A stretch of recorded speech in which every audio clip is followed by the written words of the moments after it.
एक तरफ सरकार इलेक्ट्रिक व्हीकल यानी कि ईवी को तेजी से बढ़ावा दे रही है ताकि पेट्रोल डीजल की खपत कम हो और पर्यावरण को बचाया जा सके, लेकिन हाल ही में सामने आ रही घटनाएं एक बड़ा सवाल खड़ा कर रही हैं। क्या ईवी गाड़ियां पूरी तरह से सुरक्षित है? देश भर में इलेक्ट्रिक गाड़ियों की मांग तेजी से बढ़ रही है। सरकार भी सब्सिडी और नई नीतियों के जरिए ईवी को प्रमोट कर रही है। दावा किया जा रहा है कि इससे प्रदूषण कम होगा, ईंधन पर निर्भरता घटे। इतना ही नहीं, लेकिन इसी बीच ईवी से जुड़े हादसे भी सामने आने लगे हैं। खास तौर पर चार्जिंग के दौरान आग लगने की घटनाएं लोगों को चिंता में डाल रही है।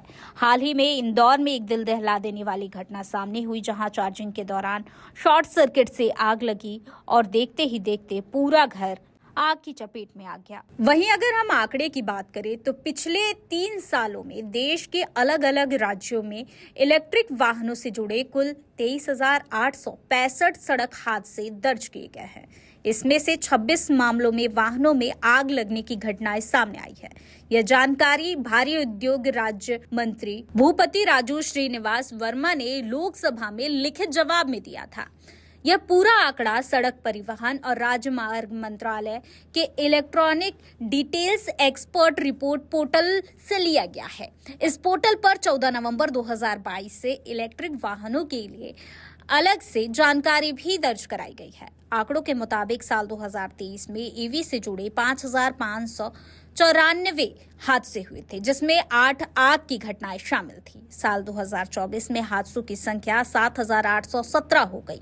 इसमें 9 मामले आग के थे। वहीं 2025 में 10,454 हादसे दर्ज किए गए।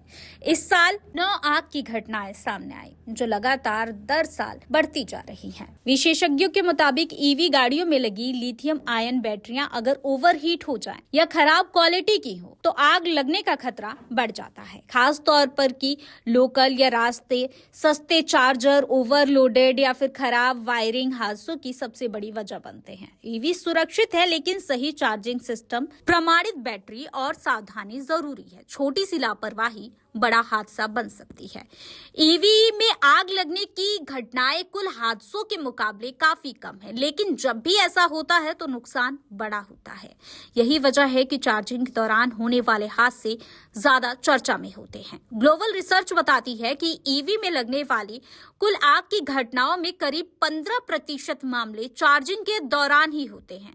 यानी हर आग का कारण चार्जिंग नहीं होता है, लेकिन यह एक अहम जोखिम जरूर है। सबसे बड़ा सवाल ये है कि आखिरकार ईवी सुरक्षित है या नहीं। तो आपको बता दें कि दुनिया भर में आंकड़ों पर अगर हम नजर डालते हैं तो ईवी में आग लगने की संभावना बेहद कम मानी जाती है और पेट्रोल डीजल वाहनों की तुलना में काफी सुरक्षित भी है। बावजूद इसके हालात के कुछ मामलों में चार्जिंग के दौरान शॉर्ट सर्किट, बैटरी फटने, ओवरहीटिंग के चलते बड़े हादसे हुए हैं, जिसमें जान माल का नुकसान भी सामने आया। सरकार ने साफ कर दिया है कि भारत में इलेक्ट्रिक व्हीकलों के निर्माण या इस्तेमाल को रोकने का कोई भी प्रस्ताव नहीं है। सरकार को फोकस सेफ्टी रूल्स और मजबूत बनाने और जांच प्रक्रिया को सख्त करने पर है। इसका मकसद इलेक्ट्रिक व्हीकलों को सुरक्षित बनाना, प्रदूषण कम करना और पेट्रोल डीजल पर देश की निर्भरता घटाना है। ऐसे में सवाल ये भी है कि जब देश तेजी से ईवी की ओर बढ़ रहा है तो क्या हमारी चार्जिंग व्यवस्था और सुरक्षा मानक भी उतनी ही तेजी से मजबूत हो रहे हैं, या फिर हम एक बड़े खतरे को नजरअंदाज कर रहे हैं? प्योर श्योर दूध और घी, माँ के प्यार सा, मिलावट से दूर, भरोसे से भरपूर, प्योर भी श्योर भी।